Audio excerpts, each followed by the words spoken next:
आज अस्सलाम वालेकुम जी and welcome to biological concepts. तो आज हम पढ़ने जा रहे हैं लेवल्स ऑफ बायोलॉजिकल ऑर्गेनाइजेशन। ये सिंपल टॉपिक है एक, बट ये शो करती है लाइफ की ऑर्गेनाइजेशन और डिफरेंट फॉर्म्स ऑफ लाइफ, यानी लाइफ जो है वो डिफरेंट लेवल्स पे कैसी दिखती है।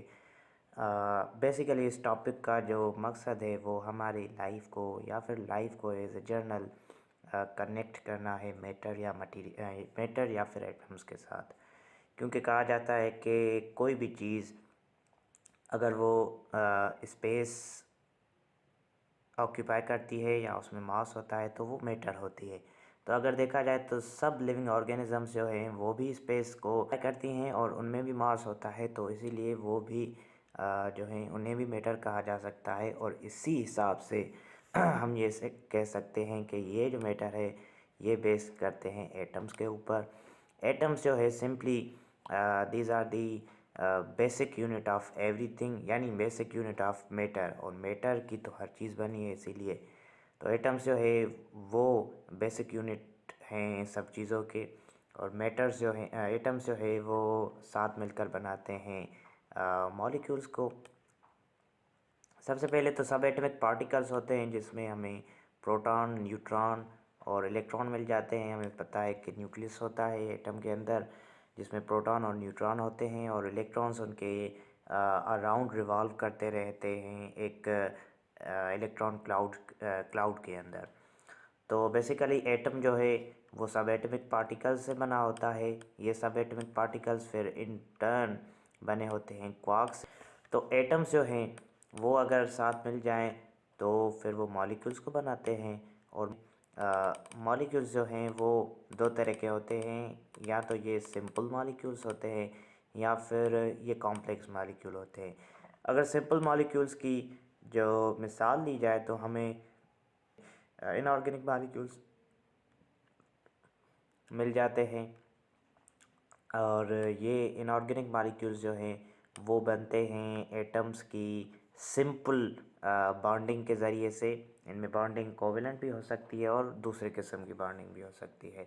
तो ये सिंपल मॉलिक्यूल्स जब कॉम्प्लेक्सिटी की तरफ जाते हैं तो फिर ये बनाते हैं कॉम्प्लेक्स मॉलिक्यूल्स या फिर large molecules. In large molecules को हम ऑर्गेनिक मॉलिक्यूल्स भी कह सकते हैं, और दूसरे लफ्ज़ों में हम इन्हें मैक्रो मॉलिक्यूल्स का भी नाम दे सकते हैं। ये लार्ज मॉलिक्यूल्स जो हैं इनमें से जो लाइफ के लिए नेसेसरी मॉलिक्यूल्स हैं, मैक्रो मॉलिक्यूल्स हैं, उनमें हमारे पास प्रोटीन्स आ जाते हैं, कार्बोहाइड्रेट्स आ जाते हैं, लिपिड्स आ जाते हैं और न्यूक्लिक एसिड्स आ जाते हैं। ये चार मॉलिक्यूल्स जो हैं एज मैक्रो मॉलिक्यूल्स लाइफ के काम आते हैं। और ये चार मैक्रो मॉलिक्यूल्स जो हैं इन टर्न जब ये इनकॉर्पोरेट होते हैं किसी मेम्ब्रेन के अंदर, या फिर ये अपने आप ही कुछ बॉन्डिंग करके कुछ बड़ा सा स्ट्रक्चर, कोई कॉम्प्लेक्स सा स्ट्रक्चर बना देते हैं, तो हम उस स्ट्रक्चर को नाम देते हैं ऑर्गेनेल का। आप अगर सेल को स्टडी करें तो आपको दो किस्म के ऑर्गेनल्स मिलते हैं। एक तो होते हैं मेम्ब्रेन बाउंड ऑर्गेनल्स और दूसरे होते हैं नॉन मेम्ब्रेन बाउंड ऑर्गेनल्स। अब मेम्ब्रेन बाउंड ऑर्गेनल्स जो हैं अगर उसकी मिसाल ली जाए तो उसमें हमें न्यूक्लियस मिल जाता है और उसके अलावा माइटोकॉन्ड्रिया जैसे ऑर्गेनल्स मिल जाते हैं। तो अगर ये मैक्रो मॉलिक्यूल्स जो हैं अगर ये किसी भी मेम्ब्रेन के अंदर इनक्लोज होकर किसी कॉम्प्लेक्स स्ट्रक्चर को बनाए तो हम उसे कहेंगे कि ये एक ऑर्गेनल है। अगर मेम्ब्रेन के अंदर इनक्लोज नहीं होते, ऐसे ही इनकॉर्पोरेट होके कोई ऑर्गेनल बनाते, कोई भी चीज़ कोई कॉम्प्लेक्स स्ट्रक्चर बनाते हैं, तो हम उसे भी ऑर्गेनल का नाम देते हैं from the perspective of biology. जैसा कि राइबोसोम है, राइबोसोम एक सेल्यूलर ऑर्गेनल है, ये नॉन मेम्ब्रेन बाउंड ऑर्गेनल है, स्टिल इसमें प्रोटीन और उसके अलावा न्यूक्लिक एसिड के जैसे मॉलिक्यूल्स आपको मिल जाते हैं। अब ये ऑर्गेनल्स जब स्पेसिफ़िक टाइप ऑफ फंक्शंस को इस्तेमाल करते हैं, अब स्पेसिफ़िक टाइप्स ऑफ फंक्शन को कैरी आउट करते हैं एक कम्युनिकेशन के ज़रिए से, एक ऐसा समझे कि अपने साथ नज़्म व ज़ब्त को रखने के बाद एक स्पेसिफ़िक टाइप ऑफ फंक्शन को कैरी आउट करते हैं, तो ये प्रोटोप्लाज्म को फॉर्म करते हैं। और प्रोटोप्लाज्म जो है वो इनक्लोज होता है किसी मेम्ब्रेन के अंदर।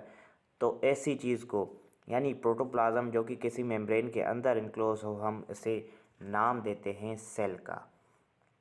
अब यहाँ पर जो है जब सेल बना है तो यहाँ पर लाइफ जो है हमारी इनिशिएट हो गई है। जब सेल बना तो हमारी लाइफ इनिशिएट हो गई।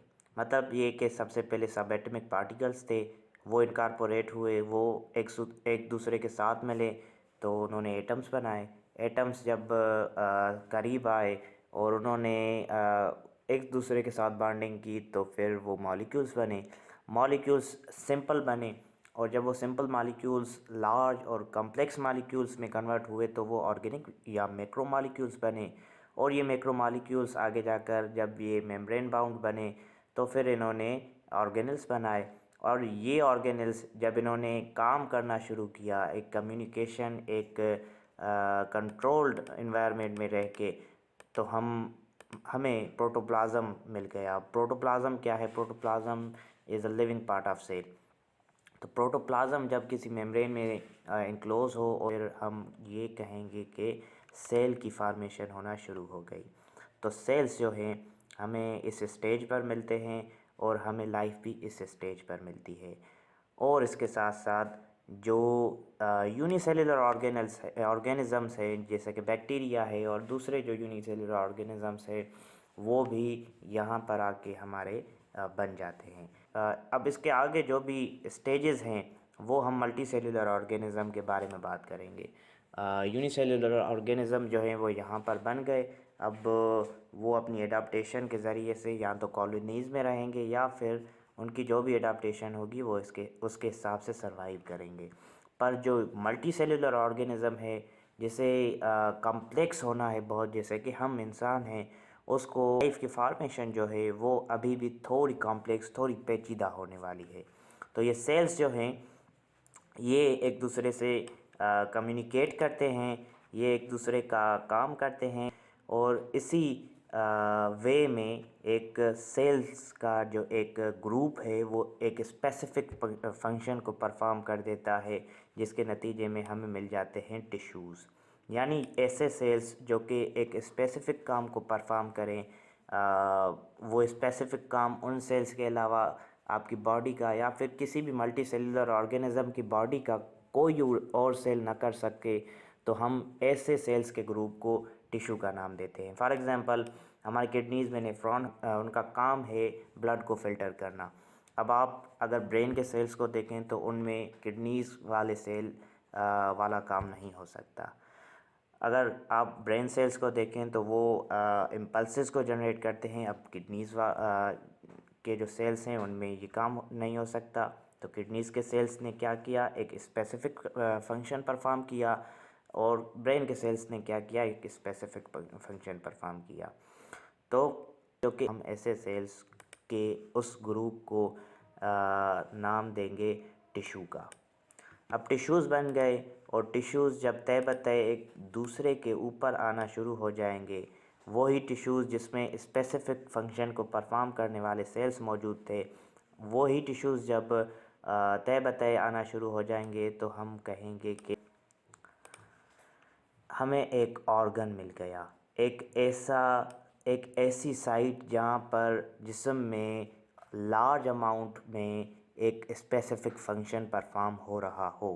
मिसाल के तौर पर ब्रेन आपका एक ऑर्गन है। ऑर्गन में आपके ब्रेन में आपके एक लार्ज अमाउंट पर इम्पल्सेस को जनरेट किया जाता है, जो कि आप अपेरेंटली देख सकते हैं कि कैसे एक आदमी प्रोसेसिंग कर रहा है किसी भी इंफॉर्मेशन को अपने अंदर। तो ऑर्गन जो है वो टिश्यूज़ से मिलकर बनता है और इसमें बड़े पैमाने पर वो जो स्पेसिफिक फंक्शन था सेल्स का वो बड़े पैमाने पर होना शुरू हो जाता है, क्योंकि इसमें टिश्यूज़ होते हैं और टिश्यूज़ के अंदर सेल्स होते हैं, वही सेल्स जो एक स्पेसिफिक फंक्शन को परफॉर्म कर रहे थे।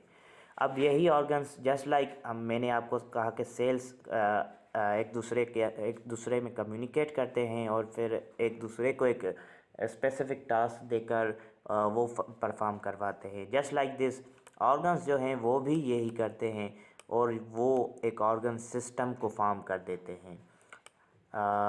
ऑर्गन्स जो है वो एक सिस्टम को फॉर्म कर देते हैं।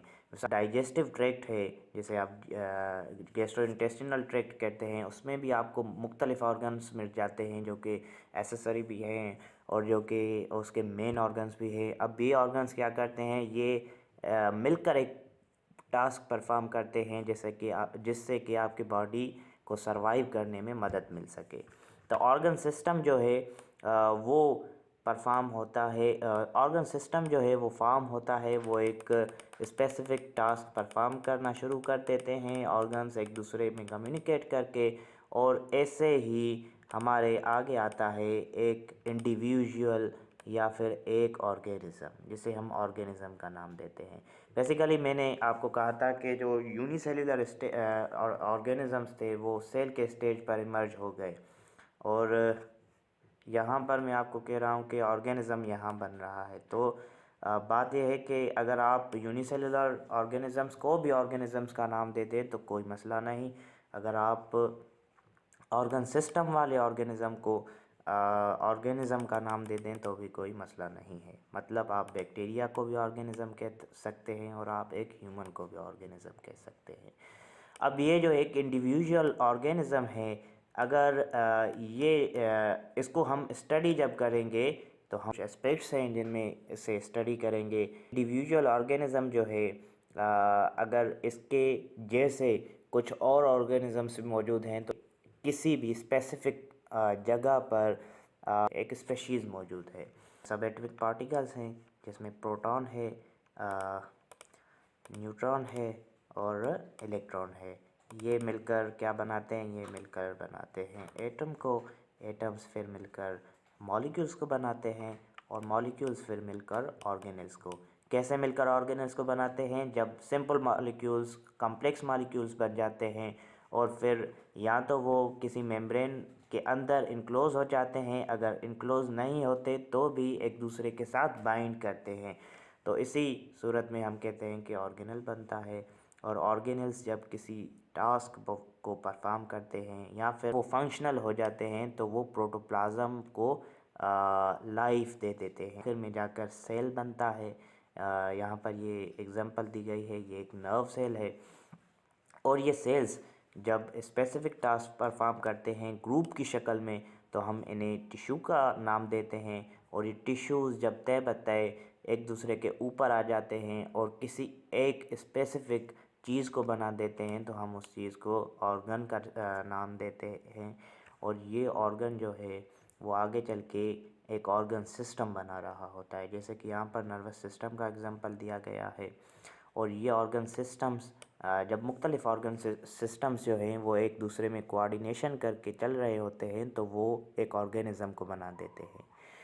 एक ऑर्गेनिज़म को बनाने के बाद जब वो ऑर्गेनिज़म किसी स्पेसिफिक एरिया में मौजूद हो जाए एक थोड़े नंबर में, तो हम उससे कहते हैं कि ये इस ऑर्गन की स्पेशीज़ हैं जो इस पर्टिकुलर एरिया में मौजूद है। जब उसका नंबर ज़्यादा इंक्रीज़ हो जाए तो हम ये कहेंगे कि वहाँ पर किसी भी एक स्पेसिफिक एरिया में उस ऑर्गेनिज़म की स्पेशीज़ की एक पॉपुलेशन मौजूद है। फॉर एग्ज़ाम्पल अगर हम इंसान हैं, अगर मैं एक ही सिटी में रहूं या फिर हम 3 रहें एक सिटी में तो हमारी स्पेशी कहलाएगी। अगर यहाँ पर मुख्तलिफ़ मोहल्लों में आप इंसान बस रहे हैं तो यहाँ पर कहा जा सकता है कि यहाँ पर इंसानों की पॉपुलेशन है। ये पॉपुलेशंस आगे चल के कम्युनिटीज़ बनाते हैं। फॉर एग्ज़ाम्पल यहाँ पर अगर आप अपने ही आसपास देखें तो आपके आसपास छिपकलियाँ भी हैं, आपके आसपास बिल्लियाँ हैं, कुत्ते हैं और सारे एनिमल्स हैं। और उसके साथ साथ प्लांट्स की भी काफ़ी स्पेशीज़ है, पॉपुलेशंस है, और उसके साथ साथ आप भी हैं। तो आप बेसिकली एक कम्युनिटी बना रहे होते हैं। जब आप सेम एरिया में रहें और आप एक दूसरे के साथ इंटरेक्ट करें, मसलन जो बिल्लियाँ हैं वो क्या खाती हैं, जो भी वेस्ट बचता है इंसानों की मील के बाद तो वो खाती हैं।